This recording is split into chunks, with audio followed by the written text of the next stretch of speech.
Our first question of the question and answer session today was, why is Greg's screen rotated sideways? And I don't have an answer to that.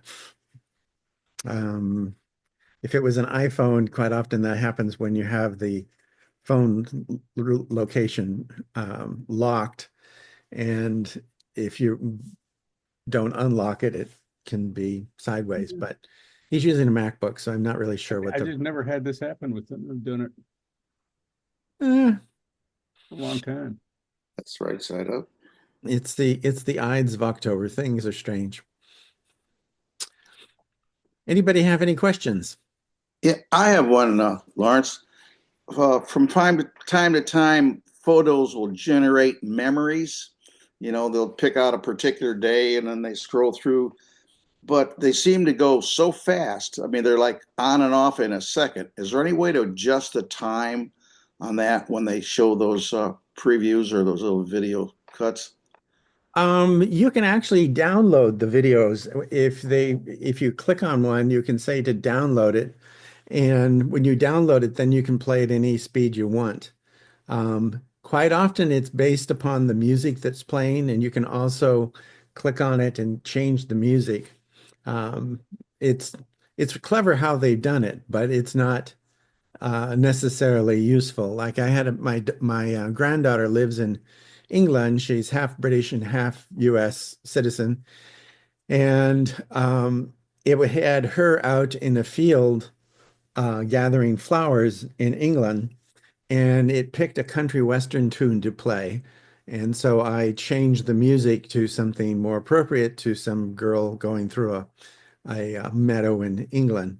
Um, so you can make changes to it. Um, but I don't remember exactly how you do it. I think you right click your mouse on the video and you can select different things. I don't remember exactly. It I've done comes, it lots of times, but I don't remember how I did it. if photos just automatically generates it, and all of a sudden you'll see it, and it goes, and it's got their music. I mean, Yes. but they'll pick a day or something out of some Yeah. vacation or Yeah. something. It actually does a really nice job, but Oh, I like it. I think it's you great. can change it. You can change the music, you can change the video, you can change the images that it's using to include in the video. It does take some playing around, and and off the top of my head, I just don't remember what those things are or how to do it. Um, I use it on both my iPhone, my iPad, and the Mac, and they have different controls depending upon what you're using. It's like today, it came up with a picture of my niece and her son 6 years ago, and the son right now is almost as tall as I am. So, uh, what kind of a surprise? Yeah. Any other questions? Yeah, so this is an open question for anybody who can answer. I'm using Apple's free sports app, and I have set as a default notification sound in settings. If you don't pick a particular one for an app, I have the choo choo sound because it's unique. Well, apparently I'm still on 14.7, or I mean 17.7 on my iPad. I haven't upgraded yet to 18. And the controls, when I look at Apple's their support document for how to do whatever you're supposed to do, follow a team, for example, so that you get a notification when there's a score, for example. And it tells me that I can look at the sports app, in the app list and settings, and turn notifications on or off and choose a sound. But there isn't any such choice in 17.7. And I'm wondering if that's changed under 18.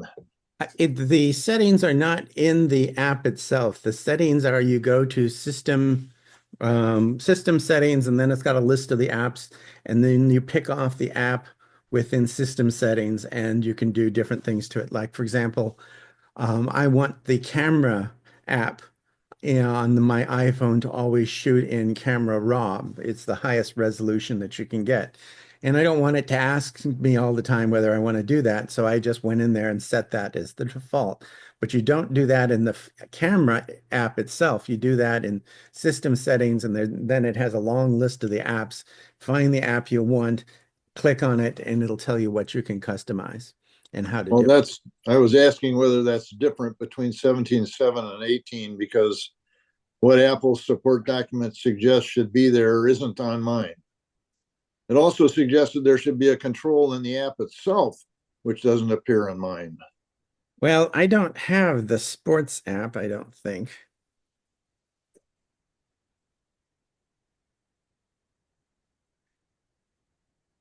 So no, I don't have that. So I don't I don't I So don't know. nobody in our group but me wants to be notified when something happens in the baseball run up to the World Series or in any of the college football games or any of the NFL games or hockey's now started, NBA's starting up. Um So you can follow select teams, your favorite teams, and then yeah. it'll make a noise no matter what you're doing elsewhere, the notification noise, which supposedly you're able to choose, although I can't. So it played the default one.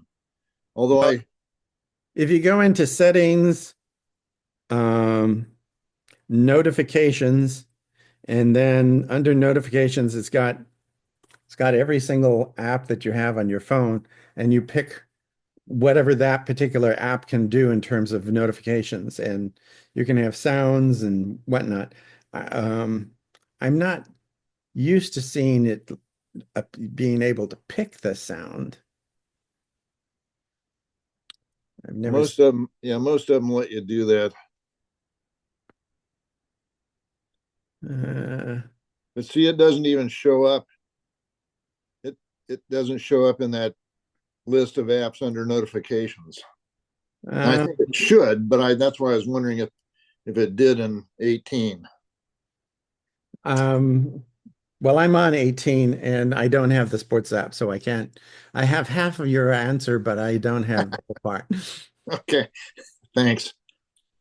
Um, the one I've been playing with most recently is Apple has for the iPhone classical app, so you can play classical music. You can play it on the music, but the classical music is limited to just classical music. And I've been having great fun playing with that, and I'm sorely disappointed that they don't have that on the iPad or the Mac because I have better speakers on those than I do on my phone. The phone, it's a phone.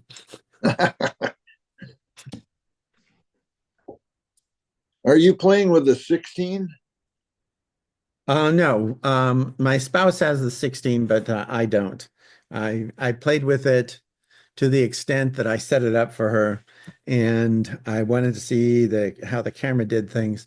So I took about a dozen photographs of the tablecloth where I was setting it up, playing around with the um, essentially the macro features to um, look at the threads in the tablecloth. Not a terribly useful thing to do, but it was midnight, so I I was think a sure. number of us would be interested in hearing your take on how useful that button is, the camera button thing. The camera button, again, I played with that briefly because I was setting it up. And it took me by surprise because I had read about it, but I wasn't paying that much attention. And if you slide your finger sideways on the camera button, it will change the magnification. Now, the magnification is really set. It's a fixed magnification on the machine. But if you go from like the 5x down to the 2.5x or whatever the next one is, you can do that just by sliding it. And on that particular camera, depending upon what setting you have, it'll actually change the lens. It's transparent to you. You don't know how it's pulling off this magic, but it'll change the lens, and it's a clever way to do it because in the past, I don't like taking pictures on cameras that don't have a viewfinder. And an iPhone does not have a viewfinder. When you have to take a photograph, you have to hold it up like this. And it's really difficult to take a still picture when you're holding it away from your body. If you have a viewfinder camera, it's up close to you and you're making a triangle with your eyes and with your elbows, and it's much steadier. And I've never really liked taking pictures with an iPhone, but I've taken hundreds of thousands of pictures with an iPhone because it's with me. So the viewfinder issue um, is important with it that you don't have a viewfinder.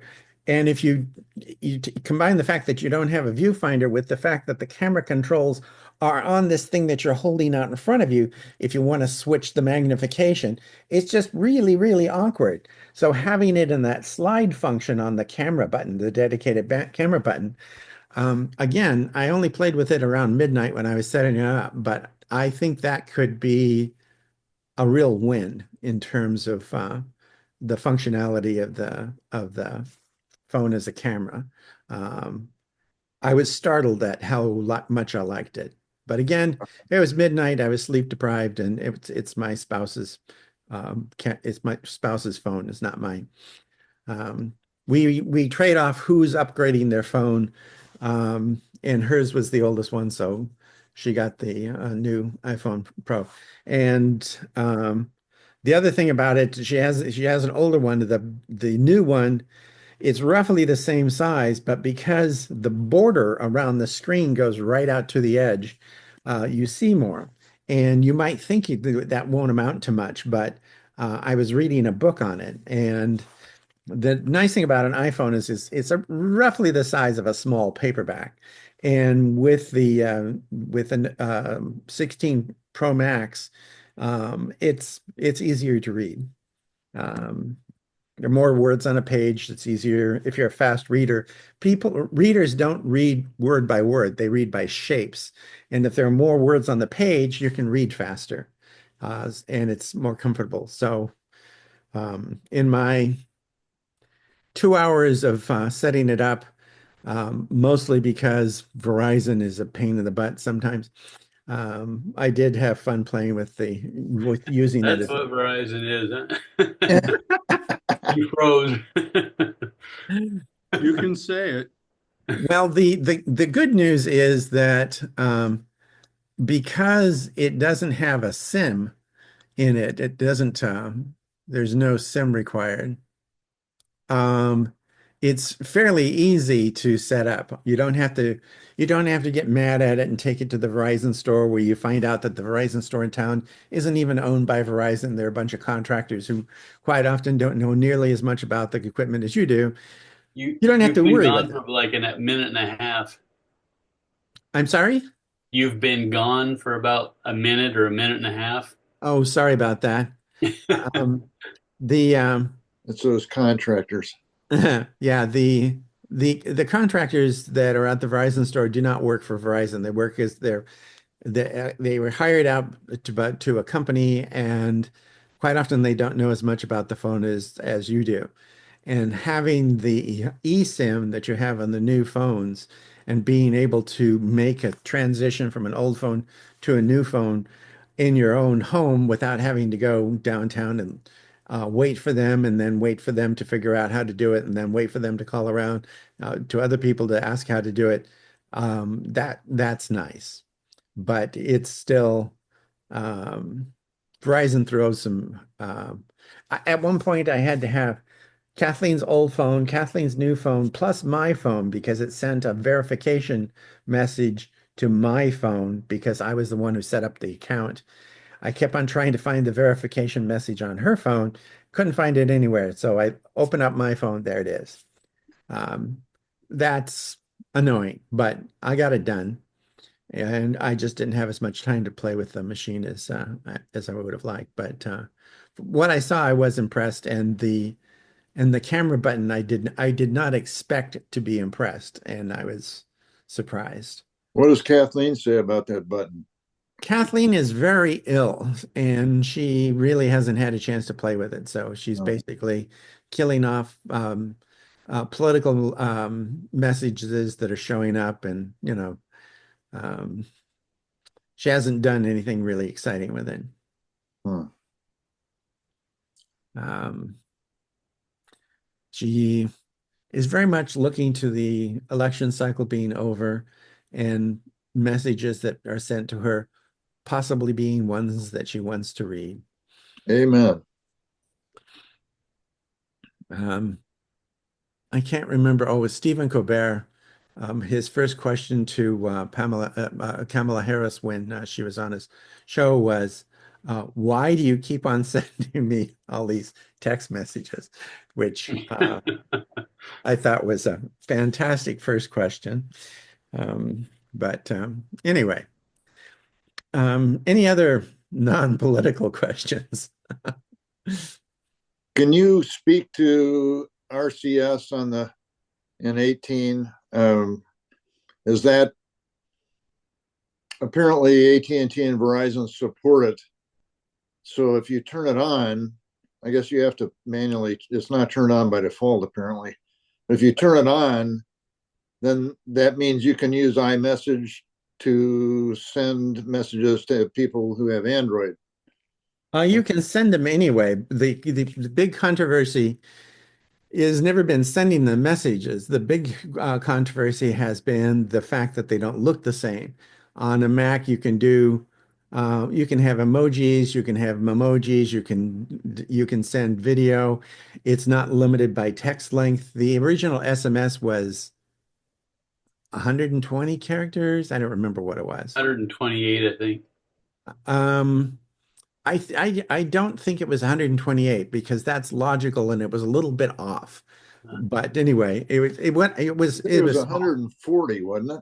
It might be it was an odd number, Yeah. but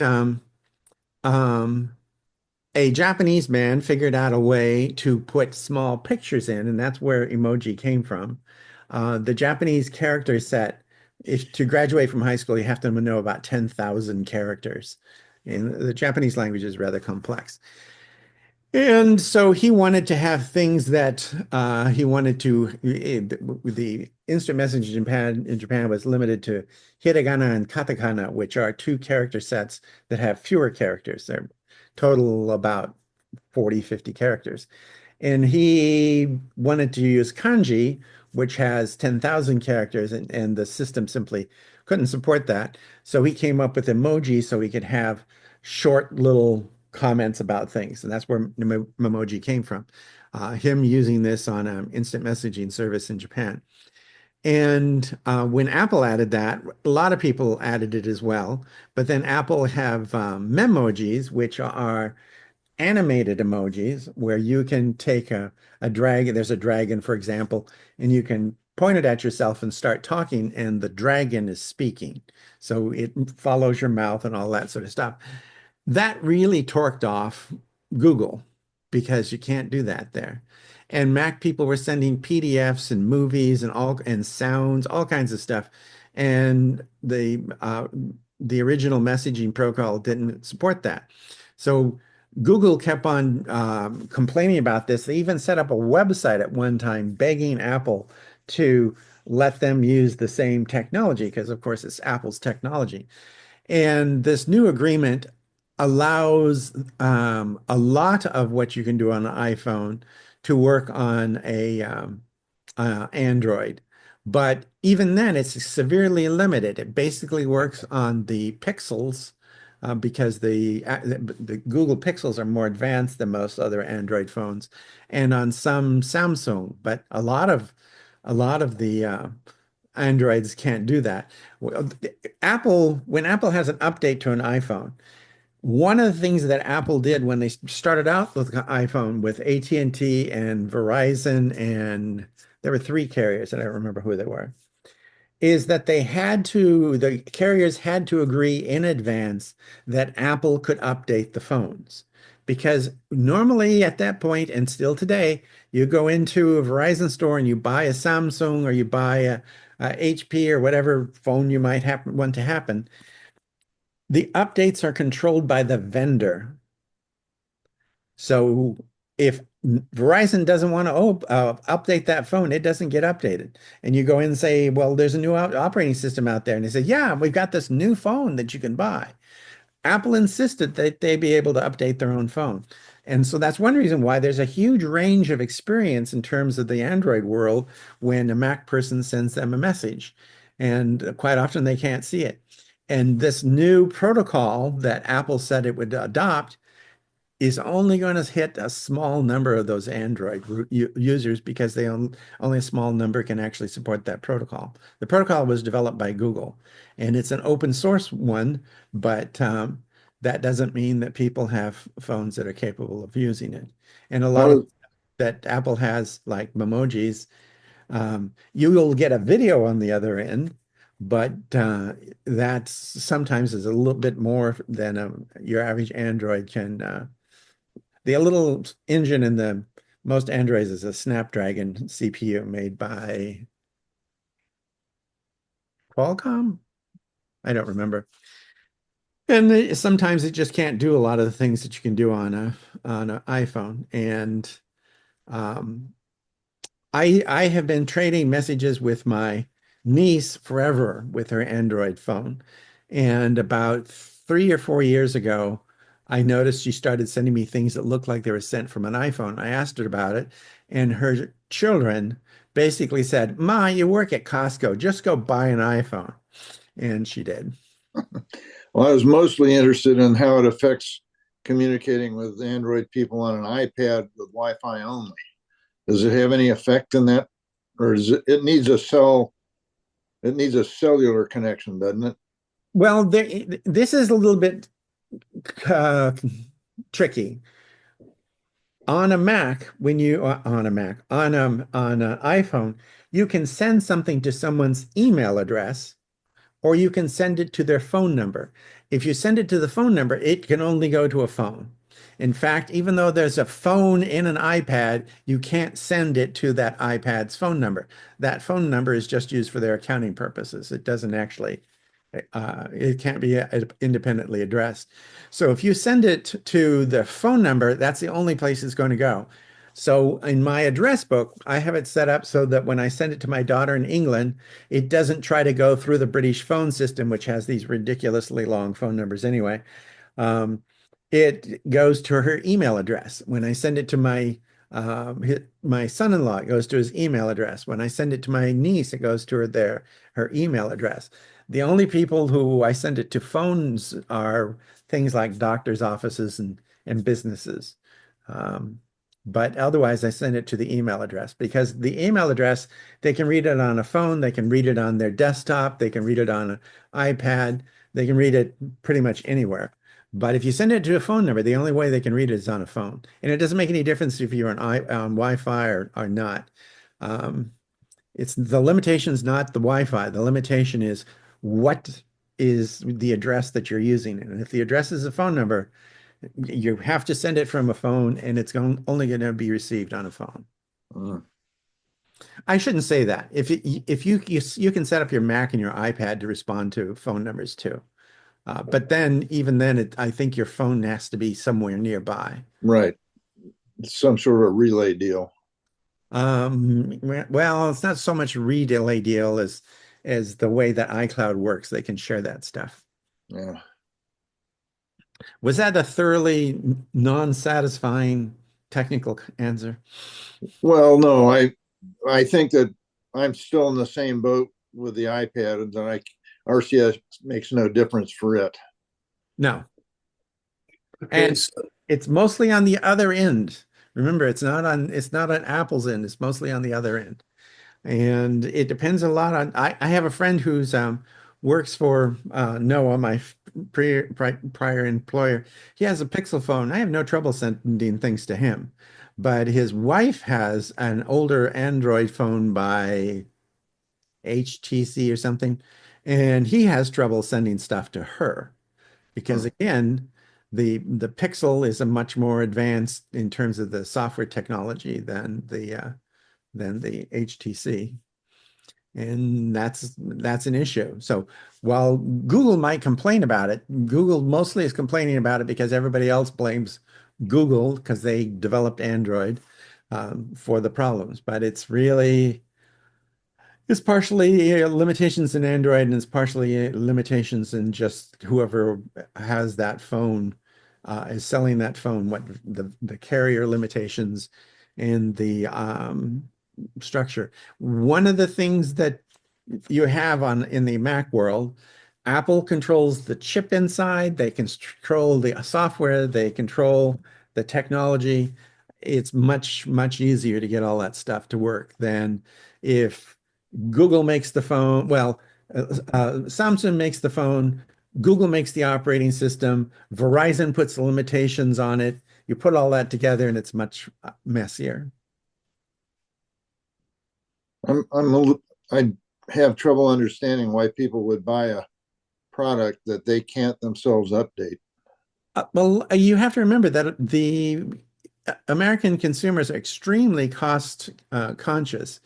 And if an iPhone costs like $600 and you can get something that has the same laundry list of things that it can do for 200, that sounds like a bargain. Yeah, unless your phone's hijacked because it's not updated and all of your bank account information and so on disappears into somebody else's grasp. That Well, $200 doesn't seem like such a good deal. the other reason why a lot of people, you have to remember that the cost of a phone is hidden.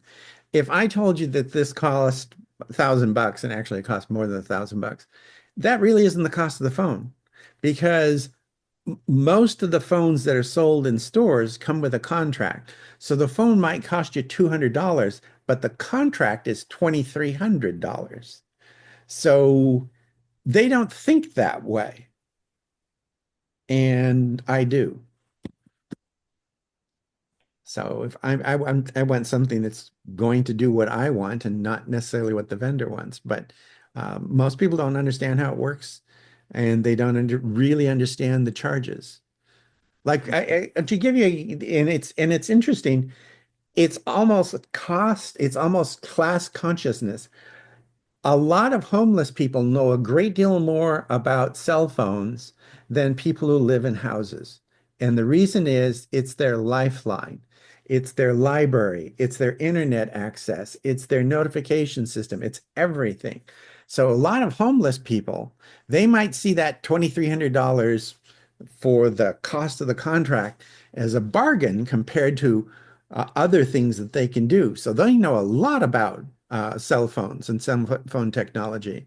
But for a lot of other people, it's an impulse buy, and they haven't really researched it, and they really don't understand anything about it.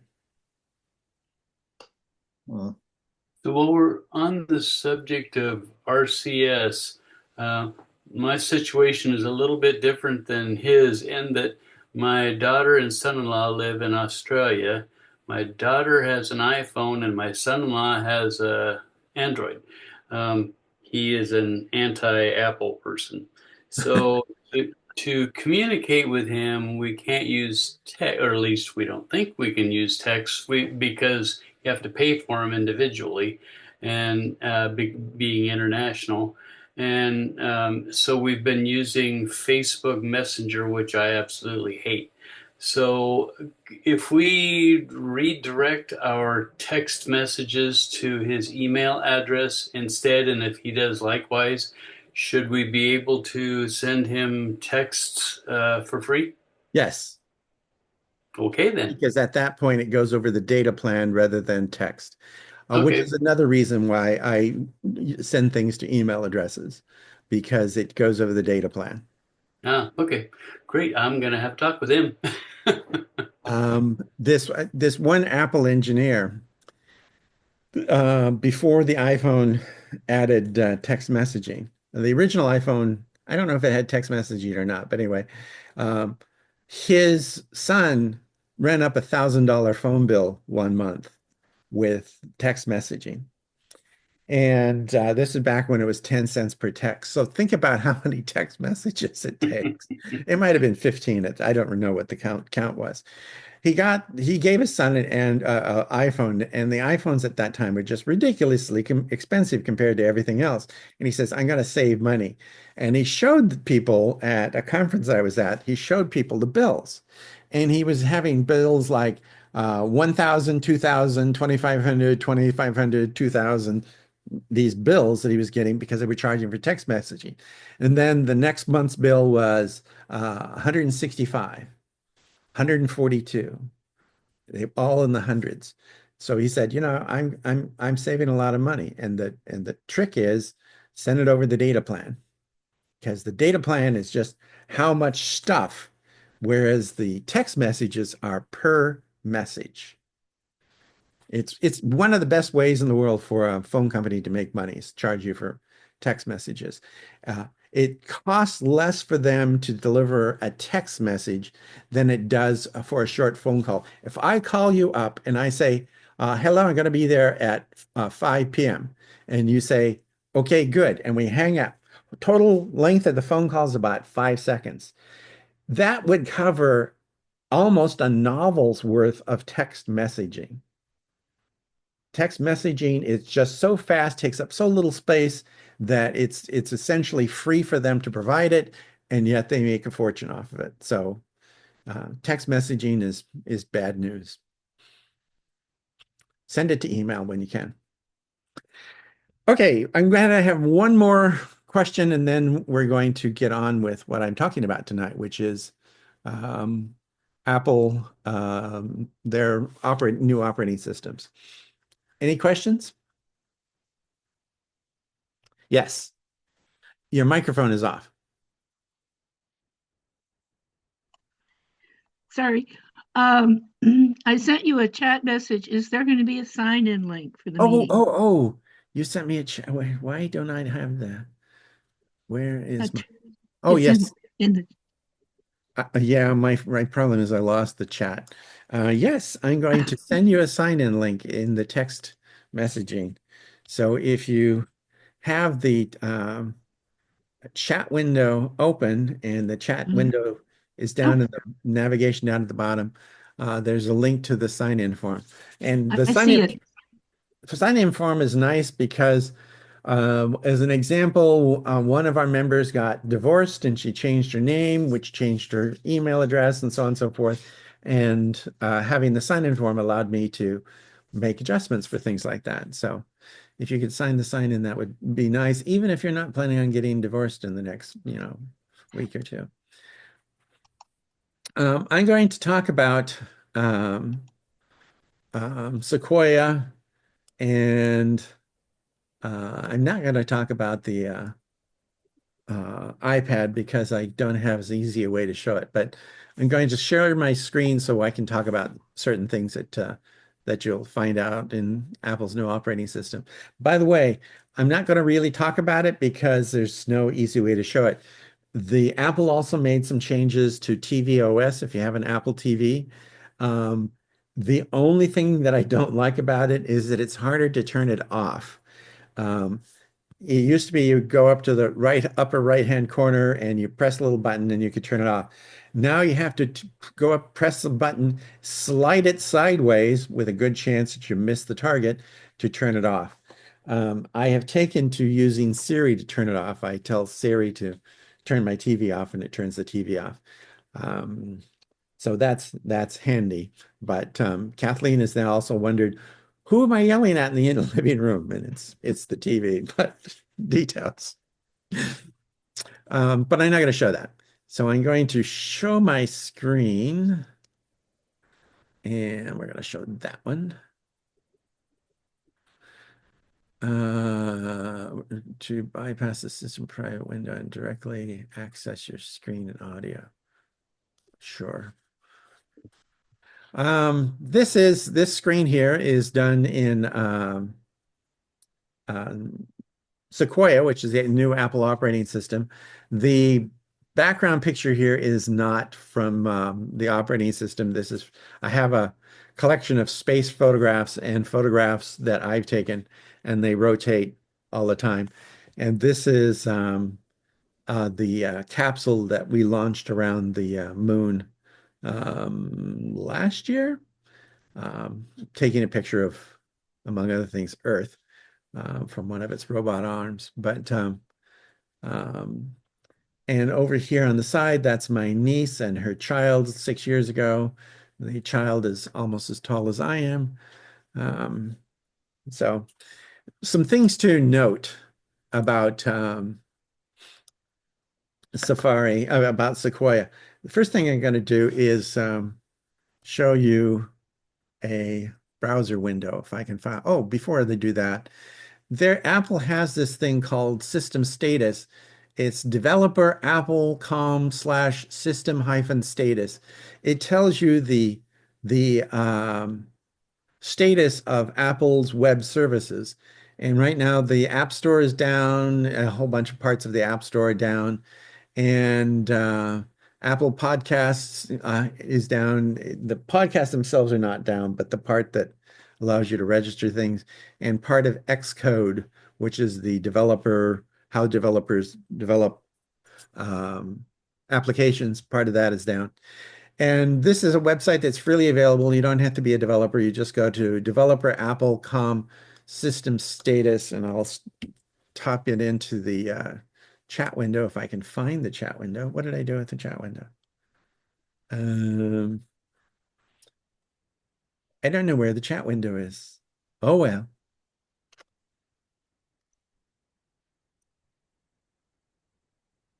I lost the chat window.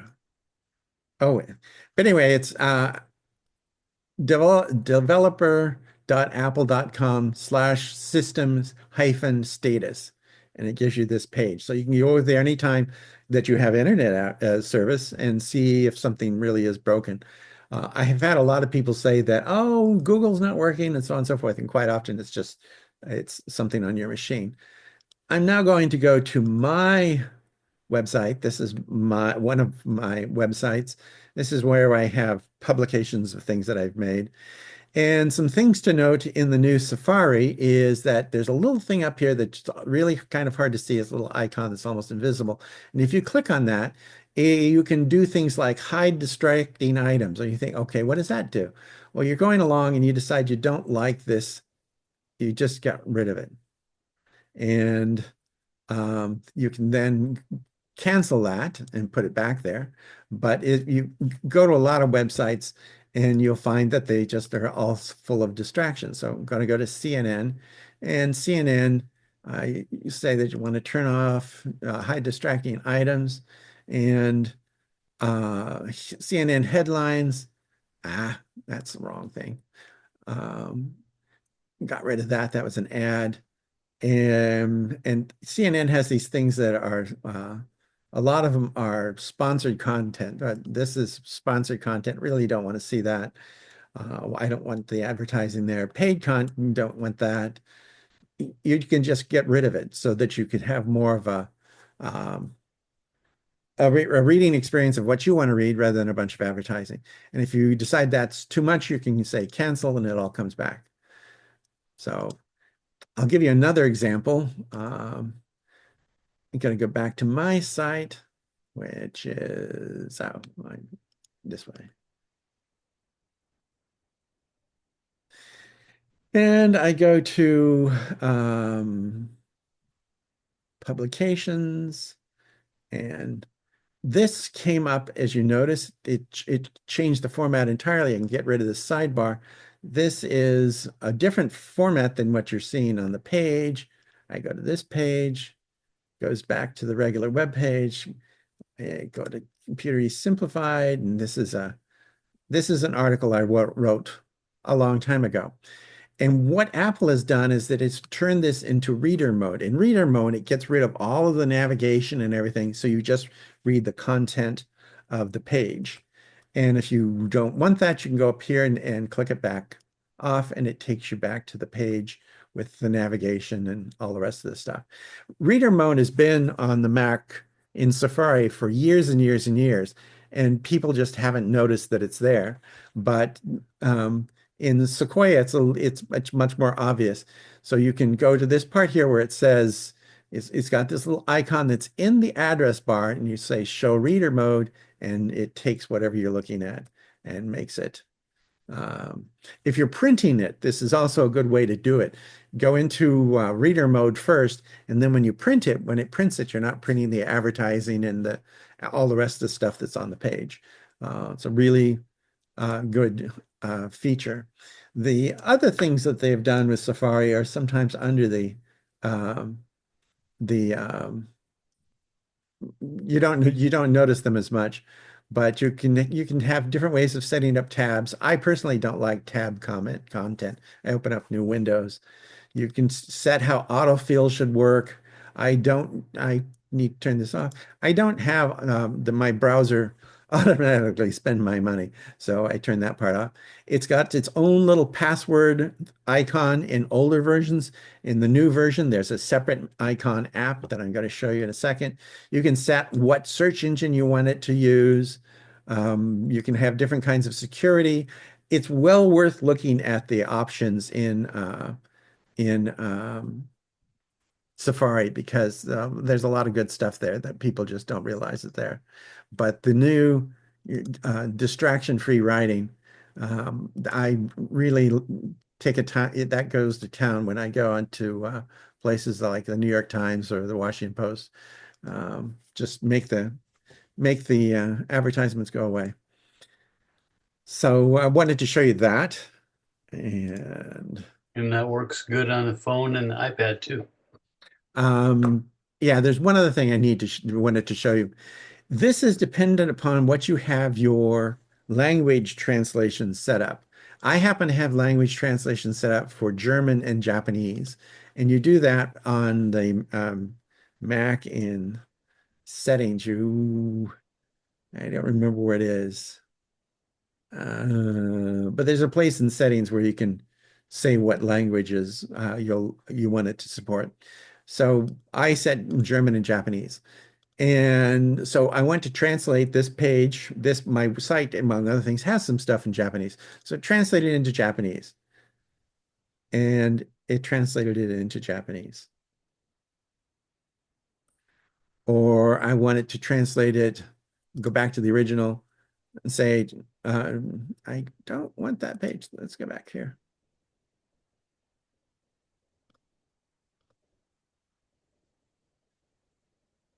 Go back here. I want this to be in German, and it translates it into German. Now, most often you might go to a German page and want to translate it into English. I had a friend of mine who he told me about this paper they wrote, and he happens to be German, but he told me about this paper he wrote and sent me a URL, and I wasn't paying any attention to the URL and clicked on it and went to this page and it was all in German. And my German is pretty bad. So I used the translates function to turn it into English, and it's actually pretty good. Language translation, by the way, is something that a lot of people like to take credit for. When I was in Japan in 1985, I went to NTNT, Nippon Telephone and Telegraph, and they were working hard on having both translation services for telephones, but also transcription services for telephones. And the reason why they were doing this in 1985 is, again, because there are 10,000 characters in Japanese. And if they could, instead of trying to type this, and there is a way to type 10,000 characters, it's really painful. Instead of trying to type this, if you could talk to your machine and it starts transcribing it, it'd be a heck of a lot faster for them. So they were working on this in 1985, and they had done some really incredible things. But as you see, you can now do incredible things at home without really trying, just by using your browser. So if you're in the habit of looking at German and Japanese websites and you want it translated into English, you can do that. But what languages it does are based upon preferences in settings. I don't remember where that is. Language and region is where you set that. And I said, in addition, I went to English, Japanese, and German. And you can add a ridiculous number of other languages. And when I say ridiculous, I mean a ridiculous number of other languages. But in my historical research, Japanese and English are the ones that I need. So all of this is in Safari. Some of this is new, and some of it is just easier than it was before. So it's well worth checking out. And I'm going to close that. Another thing that people don't think pay too much attention to is Tips. Tips is an application. It's on the iPad, it's on the iPhone, it's on the Mac, and a lot of people never, ever, ever bother to look at it. But Tips is nice because, among other things, it'll tell you how to do things on your machine. So you can go through and it's got videos telling you how to do various and sundry things like what's new in Sequoia. And it's right on your machine. So there's really no reason not to pay attention to it. And the new customization of your desktop, you can actually start it on your desktop. This little yellow icon is actually an icon for Tips. So if you want to figure out how to do something, I'm going to go to the beginning, see what's new in macOS. I'll use your phone for your Mac. I'm going to show you that in a bit. That's quickly lay out your work surfaces. This is something that as you move windows around now, it'll try and tile them. I don't like it. This is something you can do in Windows, the operating system, and I don't like it there either. I prefer to have my Windows my own way, but I might get used to it. But as an example, until I turned it off, if I move the browser too close to the top bar here, it fills the entire window. And for a lot of people, that's exactly what they want. But for me, I have multiple screens, so I don't really need it to fill up my entire window. But the tiling's nice. You can pick which window you want to share if you're using FaceTime, which is sometimes really useful so people don't see everything. This is talking about the getting rid of distractions on the web pages. I'm going to show you passwords in a bit. This thing with React with the perfect emoji, that's really kind of a misnomer. If you open up messages and I'm going to send a message to myself, all they've done is the emojis are here and now they're better organized. It's not really rocket science. And you still can't do what you can do on an iPhone. If you type out the word dragon, for example, on an iPhone, you'll see an emoji for a dragon. And on the Mac, you still have to click on the animals and find a dragon. You can style text now, though, can't you, in messages? Yes, you can also style text, which again is it's actually easier on a machine with a keyboard. I just had dragon in bold, and I'm going to unbold the other word so you can see that, and I can italicize it. There's really no way to do that trick on the iPhone because it doesn't have a keyboard. It requires something that has a keyboard. I don't know if you can do it on a iPad with a keyboard. I haven't tried that yet. It just occurred to me to try that, but now you can send styled text. What I don't know is how it looks on somebody else's phone if they haven't updated. And also, I can guarantee this is going to tick off the Android people because I don't think it'll work. Speaking of things, something that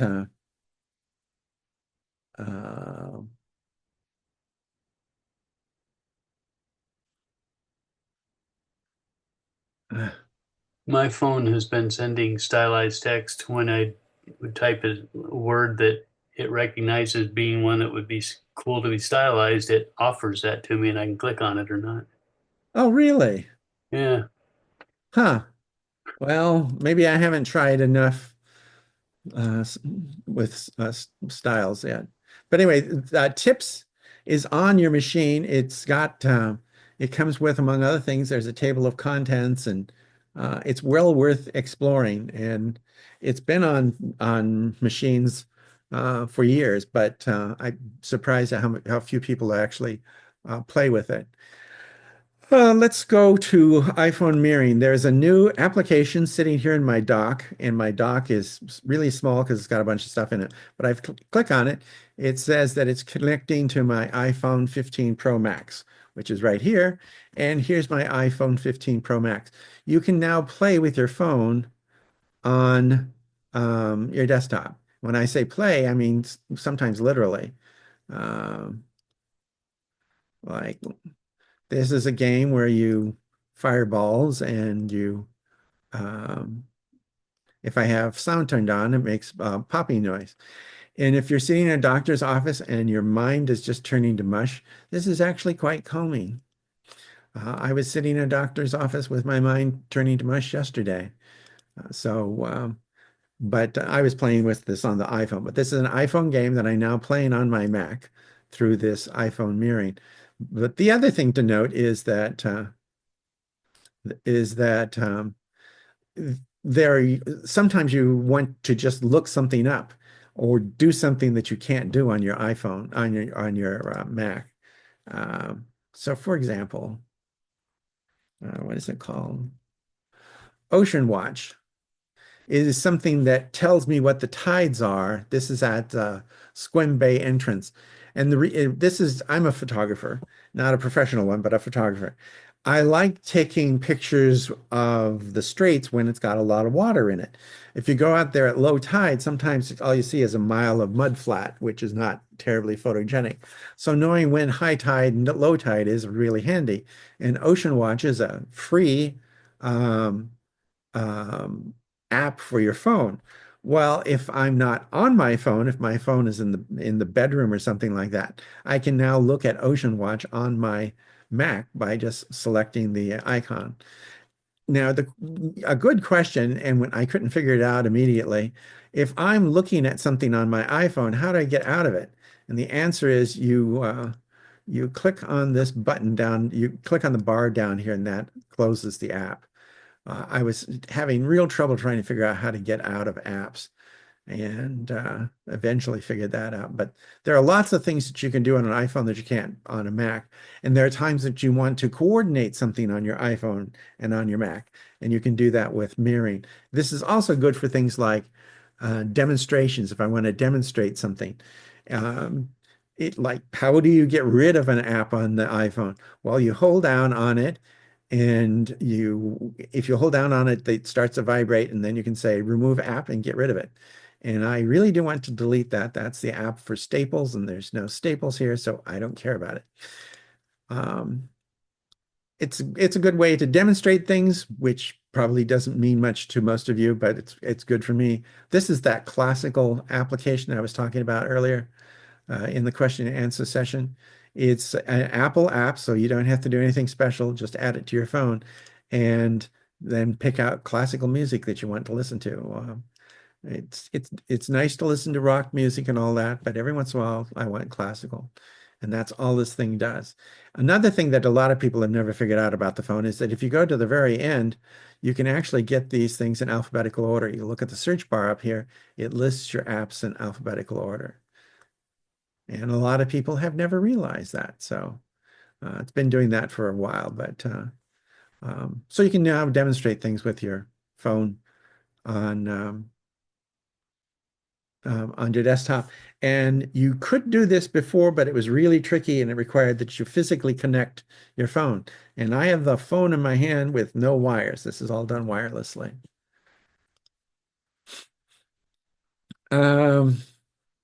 Okay, we're going to show you something that's really cool. And you're not going to think it's cool, but I think it's cool. Most people do a really poor job of keeping track of their passwords. Well, Apple now has a password app. And even though I did not put Sequoia on this particular machine until about 5 hours ago, it was on other machines, but it wasn't on this one. It now has a collection of 435 passwords. and 3 passkeys and 0 codes. And Wi-Fi isn't going to get to a second. There are 93 security issues and there are 20 deleted passwords. So I'm going to tell you why this is cool. The this codes are things like somebody sends you a validation code and so on and so forth. You can keep track of that stuff. Most of the validation codes disappear.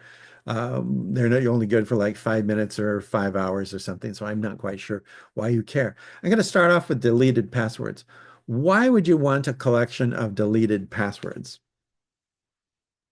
Any volunteers? So So you you know, know what ones not to try again? That's a possibility, but I'll give you one that you hadn't probably thought about. A lot of people sign up for websites, they use it for a bit, they decide it's not useful, and then they just abandon it, they walk away. But they still have an account on it. And a lot of people use the same password for everything. They use it for your bank, they use it for their gym, they use it for a free drawing, the same password for everything. An account gets hacked on a site that you haven't used in 5 years, but it uses a password that you're currently using. Now you are in really bad shape.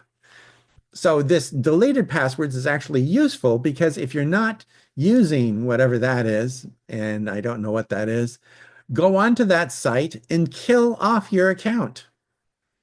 If you're not using it, go ahead and delete it, but then go on to that site and kill off that account. I don't remember what this is at all.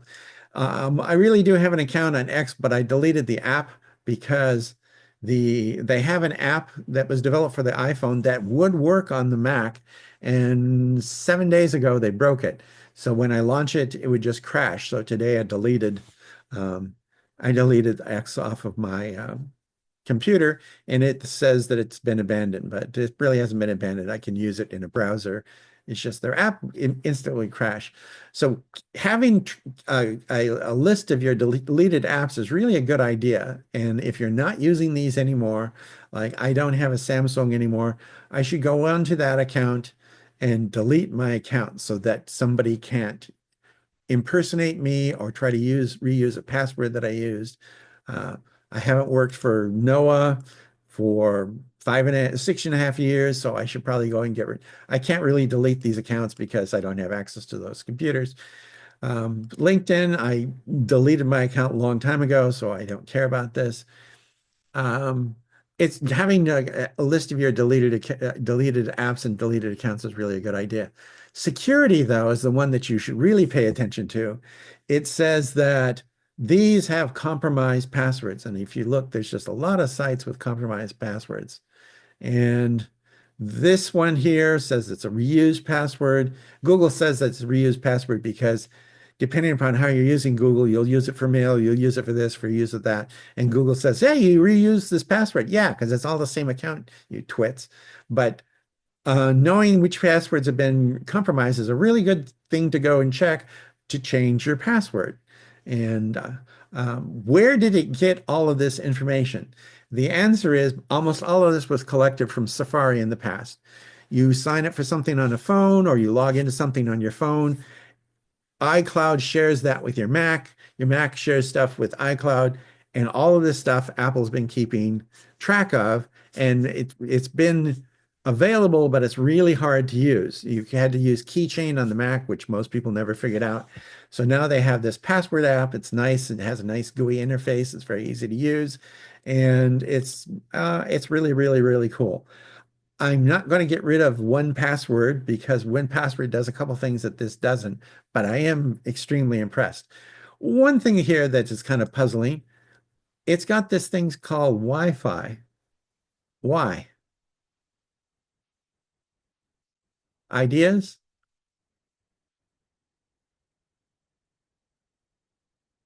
To keep track of passwords from Wi-Fi accounts that you've dealt with?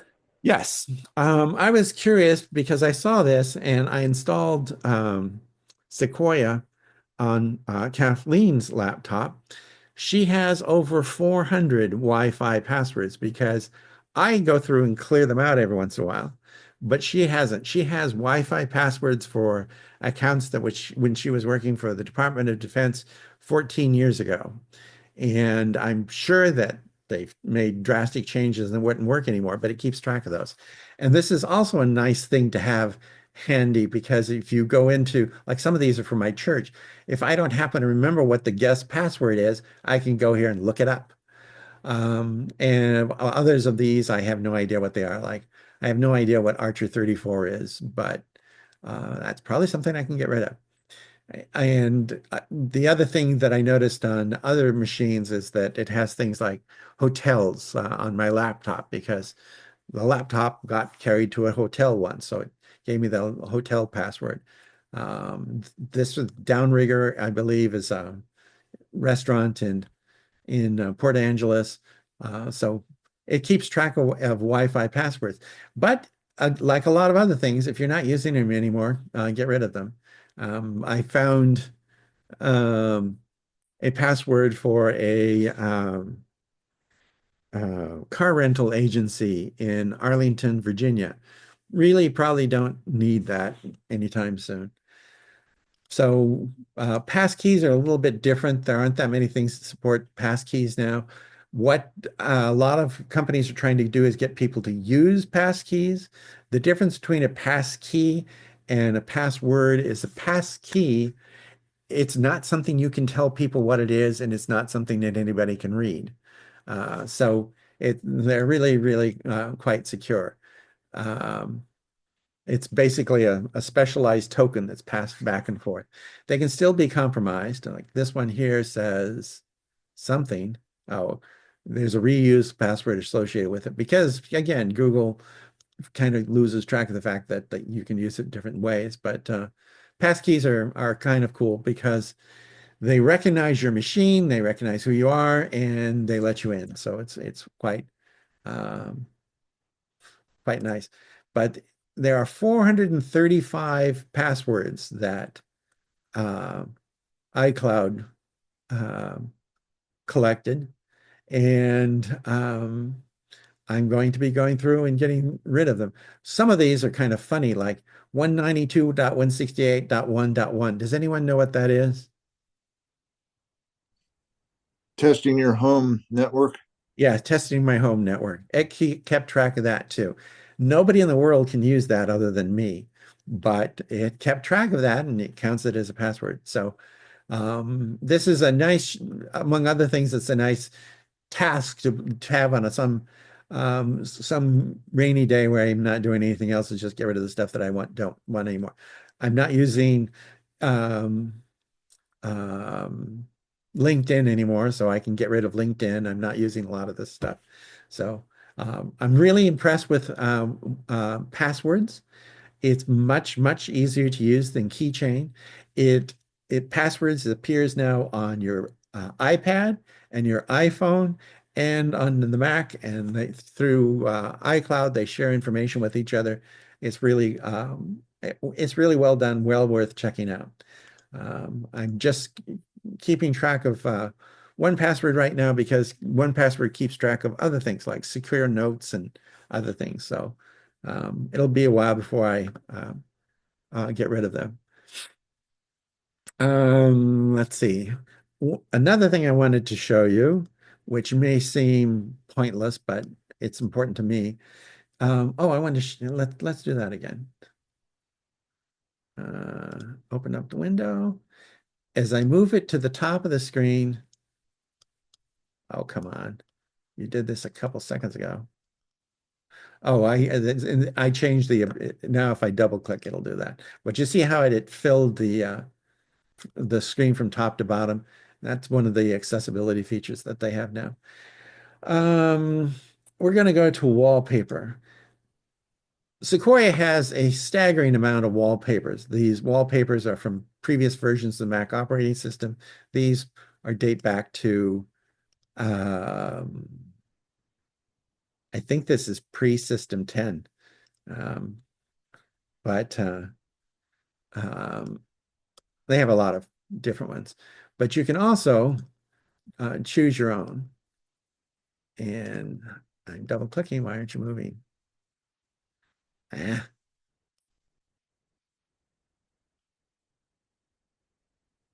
I don't want it the entire length of the screen. Anyway, back to wallpaper.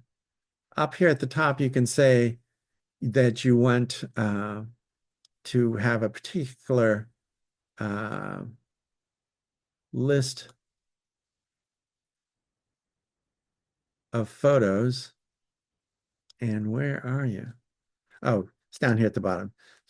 These are photographs either that I have taken or are of space for the most part. This was taken out at on along. I was taken a couple miles east of here. I can't remember the name of the road off the top of my head, but once you have that, you can also set it to if you want it to fit to the screen, which means that it might chop off the edges, or you can fill the screen, in which case it'll take the center of the picture. But I like to see the entire picture, so I usually have it fit, and I can have it change. So it'll cycle through these things randomly once every 30 minutes. And the same thing with the screensaver. So I usually use the same set of photographs.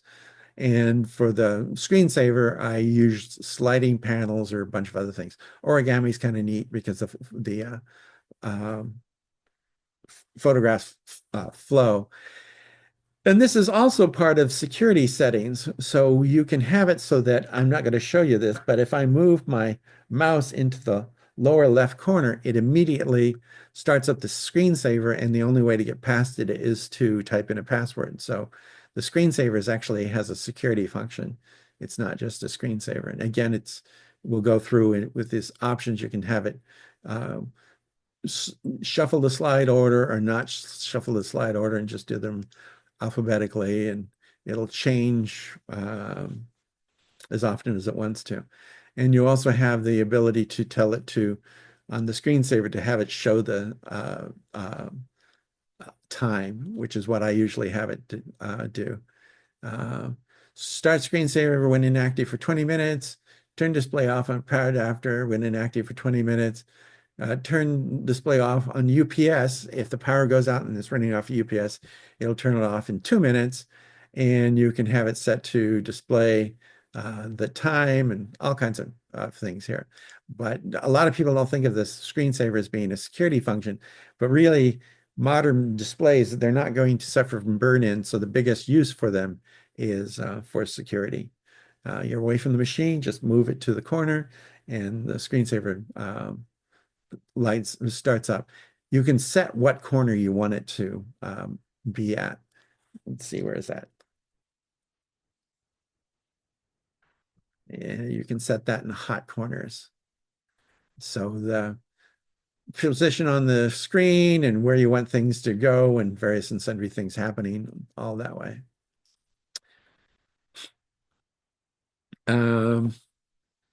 Oh, I should go back to system settings here.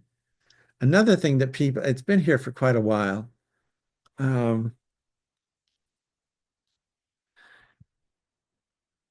The pointer on the Mac, there are a lot of things you can do with it. The pointer is that little up arrow I have here. You can change the color, and I have mine changed to purple. You can also change it so that if you wiggle it, it gets larger, which is handy if you have a large screen and you can't find it anymore. You can change the default size of the pointer, lots of different changes that you can make to the pointer. You can change the intensity, a lot of different things you can do with the pointer and through the pointer controls, how fast it moves, all kinds of things you can do with pointer. So I mention this because with the new operating system, it's much easier than trying to find it in all this. It's much better organized than it was before. But if you don't remember where it's going to be located, you can just type in pointer, or you can type in mouse, which gives you essentially the same things.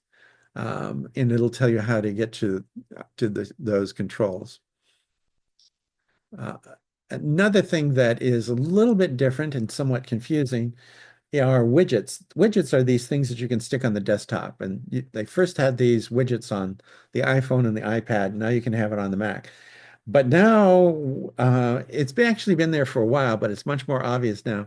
You can have third-party widgets. So this one here is a battery widget. It tells me that my wireless keyboard, it's half charged. My mouse is about 2/3 charged. My watch is fully charged, which is hard to believe because I've been wearing it all day, and there's nothing else here that's doing anything. And this is the stock. That's Apple's stock. I don't actually look at stocks, but it's nice to have. I wanted to have something to demonstrate up here. So here's stock. If you click on it, it gives you information on stocks, Apple stocks, Google stocks, Nikkei 2025 from Microsoft. And these, you get to pick what you want there. So you don't have to, you're not stuck with something. Here's the tips, which I showed you earlier. This is from Photos. That's my niece and her son. But this other one is a new widget. And to get to widgets, you just come out here, you right click and say edit widgets, and you have a list of widgets. And batteries is Apple, calendar, clock, contacts, all Apple. Draft is Craft is a third-party blogging function. And so that's different. That's a new thing that we have. But this one here is called, I don't remember what it's called. So I'll click on it and it tells me this is called Drafts. It's a note-taking thing that you just have it here and I can have little draft notes. This is an article that I'm working on an exhibit at Tokyo Disneyland that fascinated me. They had this Tokyo, if you've been to Disneyland in Anaheim, they have this thing called the Hall of Presidents, and it takes you through a history of the United States and this rotating theater. This is an exhibit at Tokyo Disneyland when it opened in 1993 called Meet the World, and it has the history of Japan starting in prehistory and working up to the modern. And for me, an historian, what I found astounding is that when it comes to 1853, the screen gets dark and you hear explosions, and it said, and then a dark time came, and then it takes you to the present day. It skips the entire history of Japan from 1853 through about 1960, the imperialist period.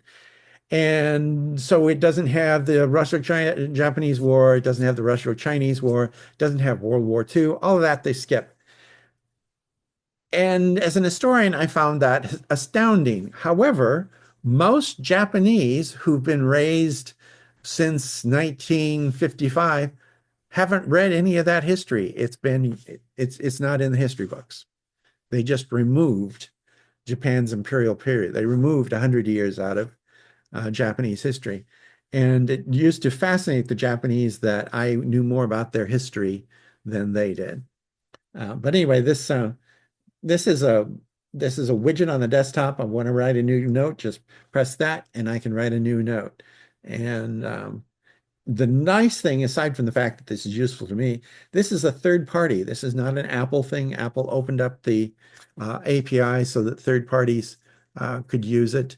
And that's quite cool. And that's about all I was prepared to say. So I'm going to figure out how to unshare my screen and ask if there are any questions. Are there significant changes to photos? Yes, there are. There are some significant changes to photos. It's using a lot of, and there will probably be more in the near future when they introduce Apple Intelligence, assuming that you have a device that supports Apple Intelligence. Apple Intelligence is probably going to be limited to things that have Apple Silicon. So like the new iPhone, it will be backdated to iPhone 15, I've been told. And the new iPads and so on and so forth. But a lot of older Intel machines won't be able to use it. But the new Photos does a better job of categorizing things. I think the easiest way is to just show you. So I'll show you. photos. If you look over here on the side, oh, and I ran it up close to the top again.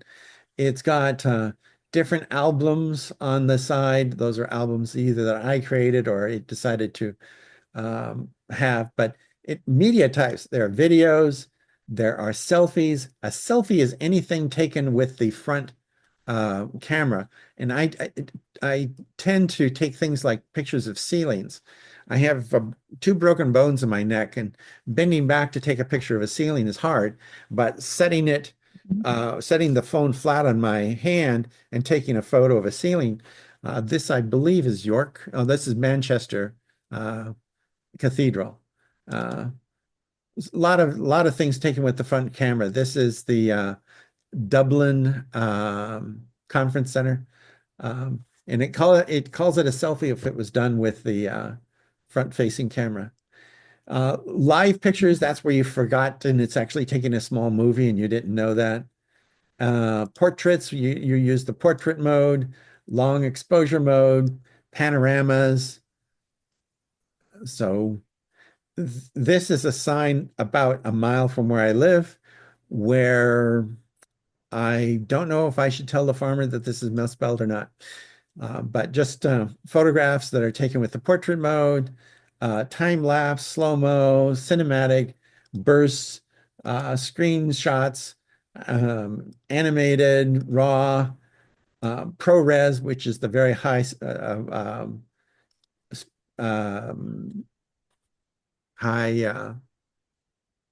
resolution photographs. But the one that's really cool is duplicate. It goes through and finds all the duplicates. I've seen a lot of utilities that do duplicates, but this one does the best because it shows you side by side what it's talking about. And down to the bottom, it shows you the size of it too. So this one here is 66.3 megabytes, and this one is 2.3 megabytes. So are these duplicates?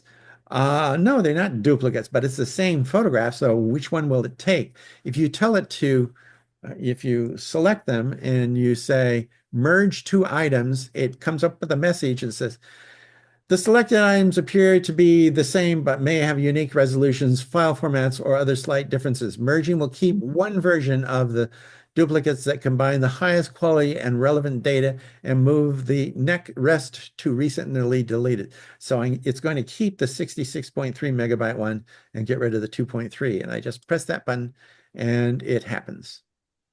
It's supposed to happen. Why are you not?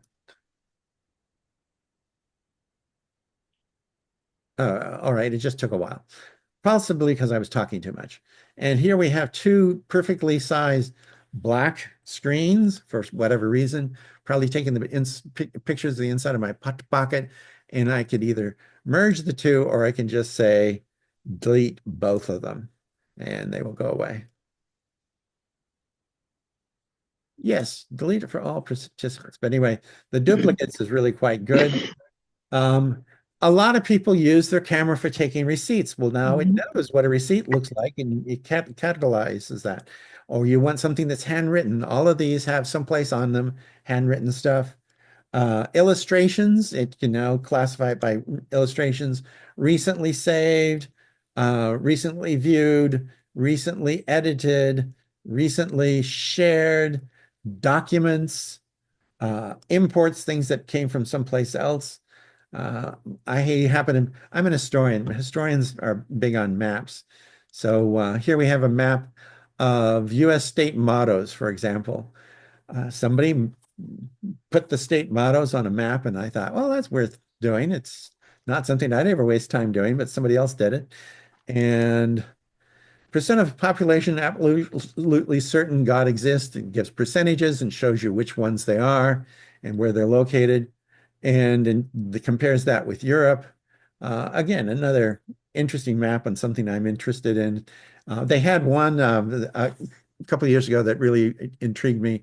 It was maps of all the airports in the Roman Empire. And it was just a map of the Roman Empire with nothing indicated, which I thought was funny. But anyway, those were all imported. You can have it by projects, all kinds of stuff. And it's doing this automatically, and it didn't used to have this many options. So I'm really quite impressed with photos, and I'm looking forward to it after the Apple Intelligence comes out, because you can have it say, show me photos of our trip to Pacific Beach. And it uses the location data in your phone to know which ones are Pacific Beach. And it just shows you those photos of Pacific Beach, which is a heck of a lot easier than sorting through them yourself. Mm. At least that's how it's supposed to work. So I'm looking forward to that. Um, yes. So I have an iOS 18 question. Yes. I have an iPhone 14. Should I upgrade? If it will let you, I would, because I posted on the uh, our website the list of all the things that are fixed in the upgrades, and it's a massive, massive list. It's the largest posting I've ever had on our website, because it's got all the fixes for iOS, iPadOS, tvOS, everything, and it's a huge number of things that have been fixed. And not only would you like to have these things fixed, if your phone supports it, you should definitely upgrade. But the other reason why you should upgrade is that when Apple publishes that list of things they fixed, it tells hackers what to attack on machines that have not been updated. So not only does it tell you that you should upgrade your operating system to get these fixes, but it tells hackers, oh, for everyone who doesn't bother to upgrade, now we have these new things that we can attack. It doesn't tell them how to attack them, but it says, we fixed this, and it gives what the description of what it is. So then the bad guys say, oh, well, that gives me something to pester them at. Just to give you an idea of how busy hackers are, this is an election year, in case you hadn't noticed. My homeowners association has a website, which I run. I'm sure you're all shocked to hear that. Our website is averaging 700 attacks per hour every day. Why are they attacking a homeowners association? Our homeowners association has 139 homes. It's not even a big homeowners association, 139. Why would they attack them? They attack websites, all websites, looking for vulnerabilities so they can attack other websites. And the reason for this is most of these attacks are coming from Russia, Belarus, Iran, China, and North Korea. But they don't say they're coming from those countries. They say they're coming from someplace else. They attack these websites, they find vulnerabilities on those websites, then they use those websites, which are located in the United States, to attack other things, such as the Republican National Committee was compromised a couple months ago. And they're doing this because, among other things, they're trying to influence the elections. So that's why they attack a homeowners association. Do we have anything of value? No. We don't have users log in. You can't use it for email. You can't pay your bills. Nothing on it has any value of anything unless you're a resident here. So that's not why they want it. They want it so they can use it as a platform to attack someplace else in the United States, so that the recipient of the attack says they're being attacked by somebody in the United States. And it hides the facts that it's really from Russia, North Korea, China, Belarus, Iran. I expect after the 5th of November that it'll fall off drastically. Speaking of dates, you have to remember I'm an historian. The British election that put the Labour Party in power was on the 4th of July. And their election is on November 5th, which is Guy Fawkes Day, which was the date that some terrorists tried to overthrow Parliament in the 1600s. And I find this just gloriously funny, but I'm an historian, so, historians are weird. Any other questions? Did you say that you had posted a link to the sign-in sheet on the chat window? Yes, I did. Because mine doesn't show it. Yeah, mine Well, doesn't. I signed in and I'll take a look, okay? Yeah, there are three posts in the chat window. Mine is the first one. Is there a meeting sign-in link? The next one is Lawrence's posted link. Then there is a message. The third one is from Carol Gear to everyone. And wait a minute. I'm only seeing the one from Carol I here. see what the problem was. When I posted it, I sent it Just to me. yes, I sent it just to her. What happened was that she asked a question, so when I sent a response, it went to her instead of everyone. So Okay, but now there is in fact a fifth one sent to everyone. So the link is there. Anybody else can sign in now. yeah, sorry about that. If you don't see the chat window, there's a button down at the bottom of your screen that's got two little thought bubbles right next to each other. And you click on that and it'll open the chat window. Sorry, there was a user error on my side. I just sent it to Chris. Thank you. So I have a quick question about something you already covered. You were showing us the duplicate finder on photos on the Mac. I Yes. assume that same thing exists on iPhone and or iPad. I assume it's on the iPhone. The only place I've ever tried it was on the iPad. It shows up on the iPad too. Um, I wouldn't try it on the iPhone because it's a good way for your eyes to go bad quickly. The iPad's got a big enough screen, it's worthwhile, but I it might be on the iPhone. I did never intend to use that function on the iPhone. Okay, so a thought how I can find it, or I mean, what do I look for on my iPad? Um, I don't have my iPad with me, so I don't remember. I used it on the iPad, so I'm not sure where it was located. So would you look at the options, in settings, do you No, think? it's not in settings. It's on the list on the side where you have albums and such and different kinds of screenshots and so on and so forth. Where it lists all of that. One of the options down at the bottom is duplicates, and then you can go through the duplicates. I probably got There it rid of is. like I probably I got rid found of it. yeah, I probably got rid of 200 duplicates after I found it. I was waiting in my dentist's office for them to clean my teeth.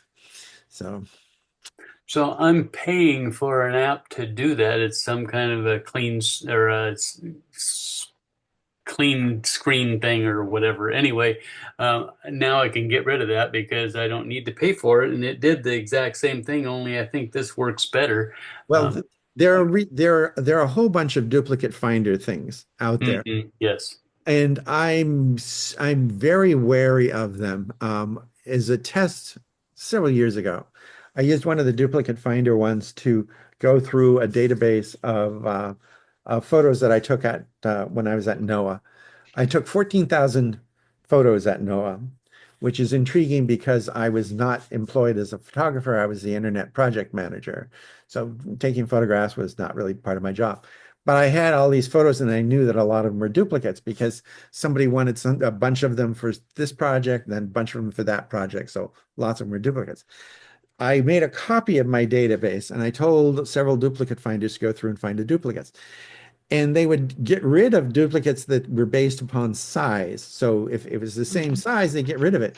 Well, just by coincidence, a lot of things really weren't the same photograph. They might have been taken 2 years apart, but they were very similar in size. It would go through sometimes, depending upon the vendor, it would also get based upon the same time, but the time was down to the minute. And if you take a burst of photographs, the burst of photographs, you can take 60 unique photographs in a minute.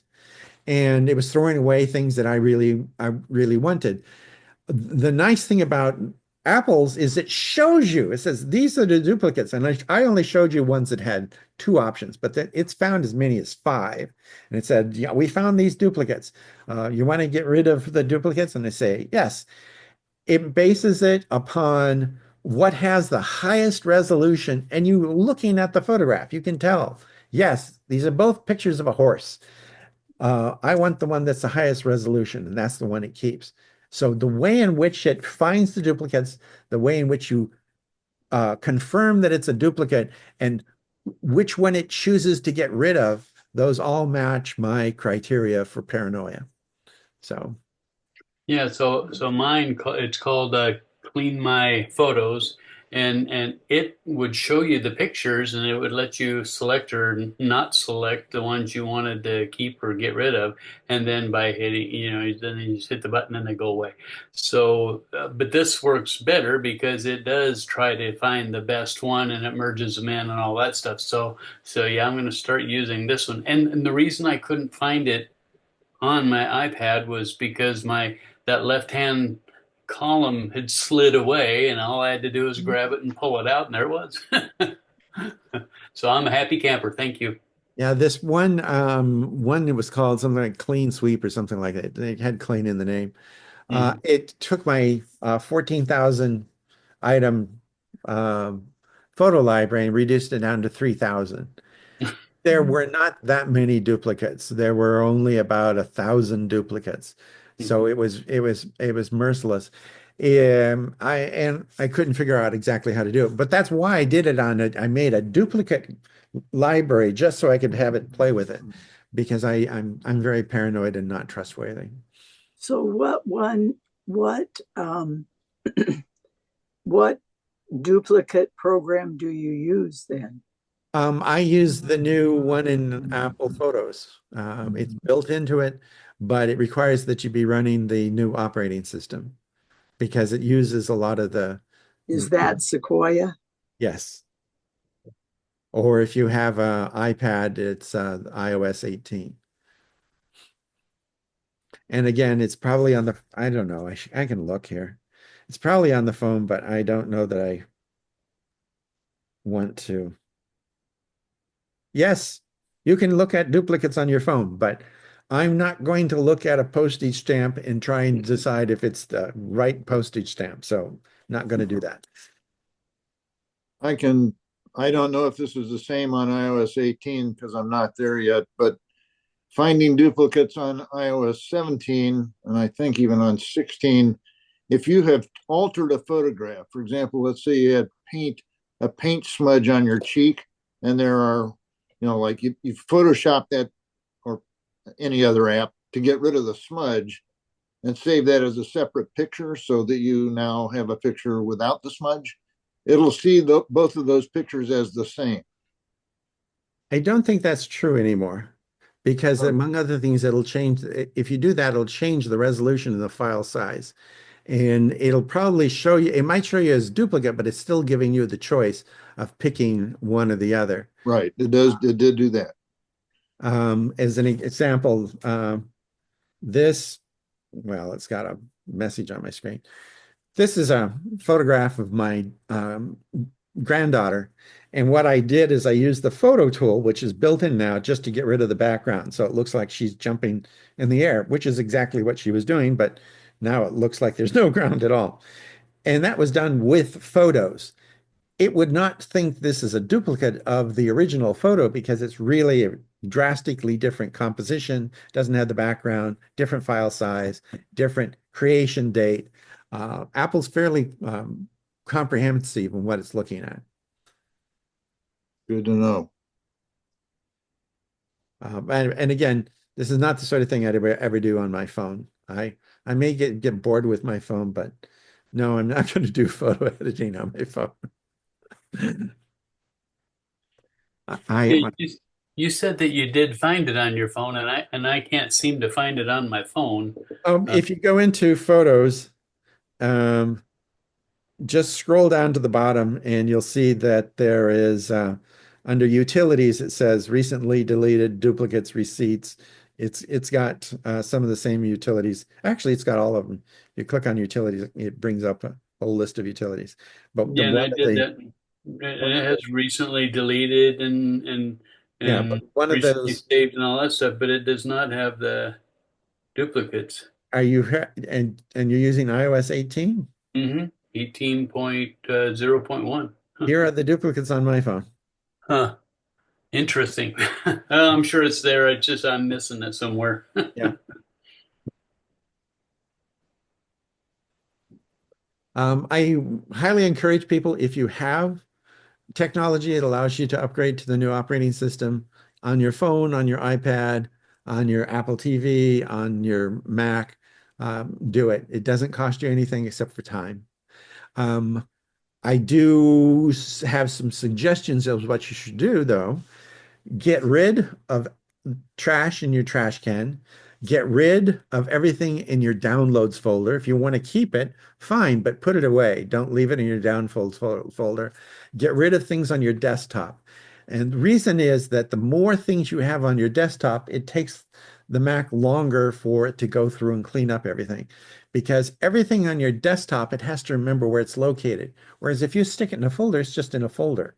So the Mac doesn't have to keep track of it when it's rebuilding your operating system and rebuilding your desktop, doesn't have to keep track of all this stuff. So get rid of your junk mail, get rid of your deleted mail, get rid of your deleted messages. By the way, if you go into messages, you can actually have filters, and one of them is unknown senders. If you click on unknown senders on your messages, uh, I have begging on my hands and knees. We need money. Please verify so that they can ask for money. This group wants money. No one donated. Please, will 300 match your donation? We are stunned that you haven't donated. Ja, da, da, da, da, da, da. If you go into your filters on messages and just go to unknown senders, you can probably get rid of 90% of the unknown senders, get rid of messages. On my spouse's phone, which I knew this because I was setting it up, brand new phone.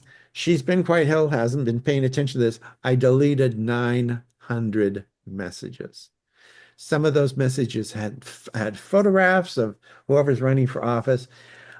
I deleted enough messages in those 900 messages to clear up 1.2 gigabytes of space on her phone. So getting rid of junk messages, getting rid of junk mail, getting rid of the trash in your mail and on the folder on your desktop, getting rid of all that stuff first will speed up your upgrade. Because there's no point in your new mail system, because there is a new mail system with Sequoia. Why do you want it to index your trash and your junk mail? It just takes more time. So clean up things first, and then you'll be happier.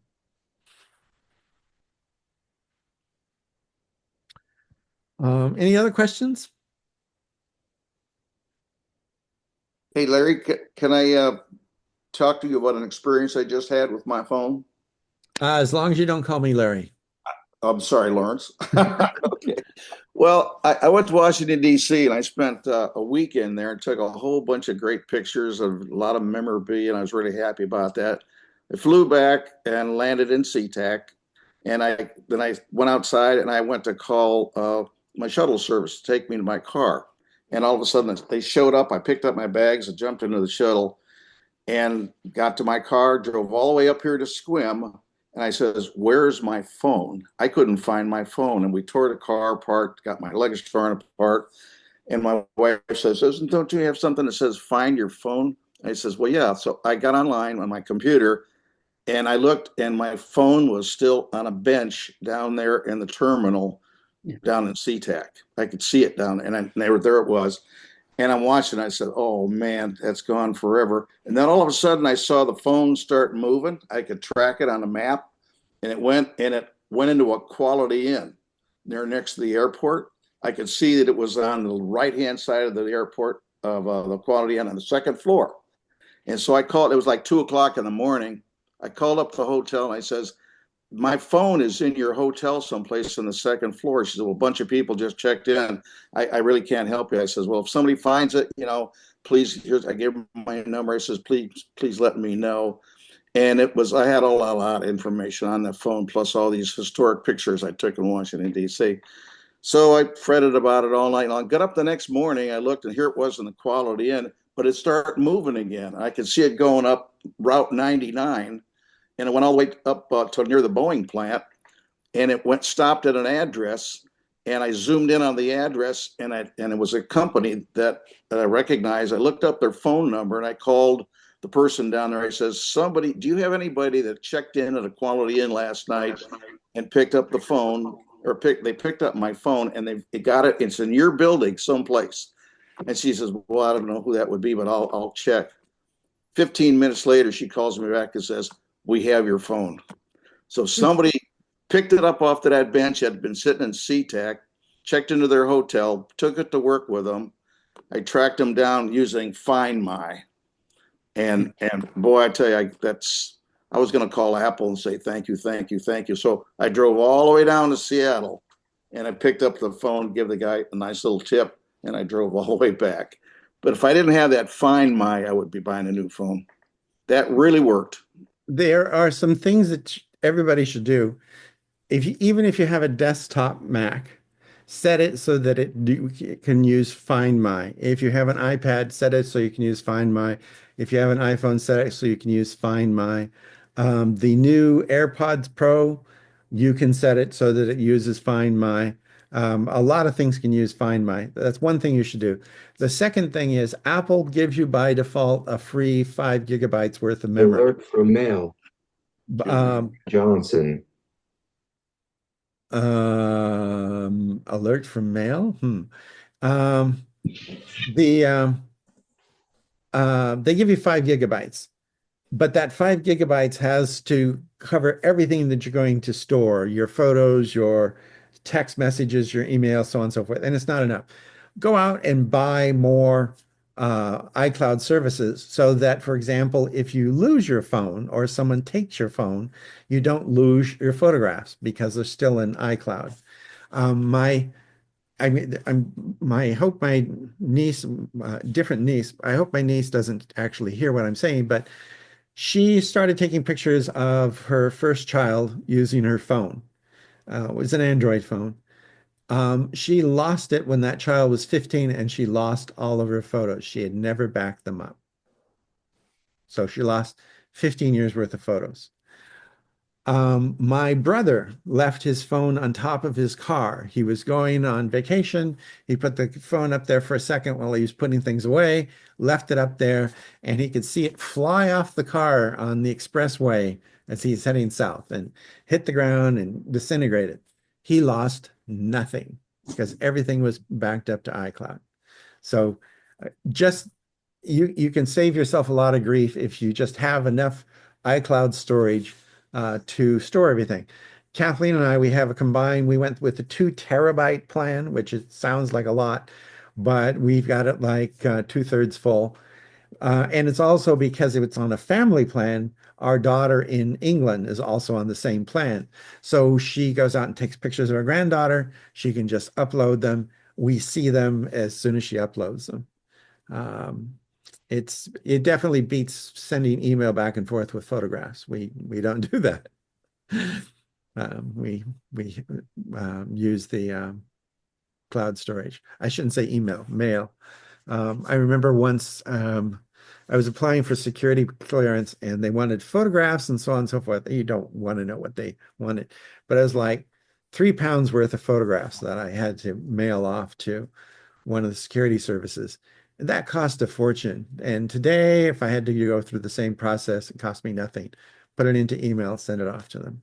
They get it faster, they get it more securely, and there's no extra cost. So the iCloud services are a bargain, and you should check them out. I got a notice that my iCloud account is almost full.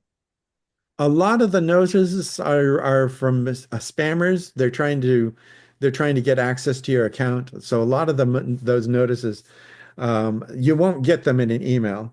If your iCloud account is starting to be full, you'll see a message on your phone, or you'll see a message on your your computer. Apple doesn't send you a message. Yeah, it was on my phone. Um, but yes, if it's getting full, then use your phone or use your computer. Don't respond to any email. Um, on the phone, for example, here I click on my name at the top of email, at the top of settings, and there's a iCloud, and go in here and it says I have 2 TB. We have 24,191 items and photos, 2.7 gigabytes worth of stuff in um, Drive. You don't want to know how much an email and messages. It's really quite frightening. But anyway, that's just the stuff that I've put up there. Then my daughter and Kathleen have put up stuff there too. But it's all in one account. And because it's on their family plan, we can share it across oceans. So it's really not that expensive. So, but then the question is, um, I think, how would you be notified if you were going right up to the edge of those 2 TB? Um, I would probably find out from my daughter because even though I'm the computer expert, my daughter, for example, knows things about her iPhone that I have never discovered. So my daughter would probably tell me. But realistically, if you go into on your phone or you go into the Apple on your Mac, up at the top, it has iCloud as an option where your name is listed, and you click on iCloud, and it gives you a little bar telling you how much storage you've used and what's using them and all kinds of stuff. And among other things, it tells you how much space you have. So we still have plenty of space left. Um, we tend to use more space when we're upgrading a phone. And just as an FYI, if you upgrade your phone, Apple temporarily gives you enough space to upload everything on your old phone so you can pull it down on your new phone. Because internet around here tends to be sucky. With the old phone and the new phone, I set them down next to each other on my Wi-Fi, and they suck stuff across. And I left them next to each other overnight, and everything on Kathleen's old phone ended up on her new phone. We didn't go through iCloud because it would have been slower. And I'm impatient. There are our internal network in our house is much faster than the internet. I went to my name and it said 200 gigs, and I have 109.2 gigs used. Well, in that case, you have lots of space and you probably aren't saving photos and documents, and you really should. I do have photos on, and I have iCloud Drive. I don't have mail on. You should, because again, this saves all of that stuff. It'll be on two places. It'll be on your computer or your phone, and it'll be someplace else. As an example of why this is good, I have a friend who is a retired NOAA person who lives in Florida because he's from the East Coast and doesn't know any better. His house was destroyed in a recent hurricane, and his phone was on his nightstand. Well, when the house went down, there was no power, and he just left and has no idea where his phone is. He didn't lose anything on the phone because it was all in iCloud. He went into an Apple store in Boca Raton, which is on the other side of Florida, bought an iPhone, and within 15 minutes, he had his email, he had all of his phone, all of his contacts, everything on the new phone because it was in iCloud. At that point, it's not just on your device, it's also someplace else. Good. Lawrence, I have a question on the family plan that you're talking about. Can you post photos up there? Does everybody automatically get to see them who's in the plan, or can they be? No, they don't. They don't. As for different uses. No, my photos are mine. Kathleen's photos are hers. My daughter's photos are hers. But when we share them, it just basically creates a link to whatever it is we're sharing, so it happens instantaneously. It's not like when you have to email things to people. when she shares a photo of our granddaughter, it just immediately appears and is available to us. So But she that's, says share that, and you yes, say she share this with her. explicitly It does just that. doesn't automatically go to No, everybody. no. If you think about a lot of stuff that people do, I will go to Costco and I'll take photographs of things that I see at Costco and send them to Kathleen. Say, do you want this one or do you want this one? She wanted me to go to QFC and get white sauce, and I had no idea what white sauce was. So I went and took photographs of things that were not white sauce and sent them to her, and she told me what white sauce was. Well, those are going to be on iCloud because I took them with my phone. But no, there's no reason on earth to share those with my daughter. So no, it's only stuff that I pick out. No, no receipts, none of my, almost all the stuff I do on Japanese history, my daughter has zero interest in. Um, that's not what it's for. It's for stuff that you explicitly want to pick. Like, for example, on Saturday, I was driving and I had to get someplace in a hurry and I didn't. But if I had had the time, there was an absolutely stunning sunset on Saturday, and I would have taken a photograph of that and sent it to her. But no, I didn't get it because I had someplace to be. Any other questions? I have a question for the rest of you, which is, what do you want to do next month?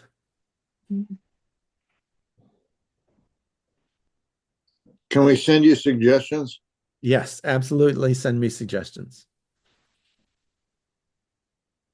That way you're not on the spot tonight. With that, Does that usually give you some results? I mean, do you always get suggestions or usually, or? I will tell you that about 80% of the suggestions come from one person. Well, that's good. As long as somebody's got an imagination, I don't. Well, there are a lot of things that people don't really understand. Like, I can do things with a word processor that most people have never tried to do. Um, so there are a lot of things that people. One of the problems that you have with teaching, and I've done lots and lots of teaching, is trying to find this sweet spot between overwhelming people and telling people things that they already know. People, when they already know something, they say, well, I don't want to know any more about that. That kind of mentally, they say, I don't want to know any more about it. But usually what they know about a subject, it tends to be very small. If I ask all of you, do you know how to use a word processor? Yes. So do you want to have a session on word processing? No, no, I know how to use a word processor. I assure you, I know more about word processors than probably all of you combined.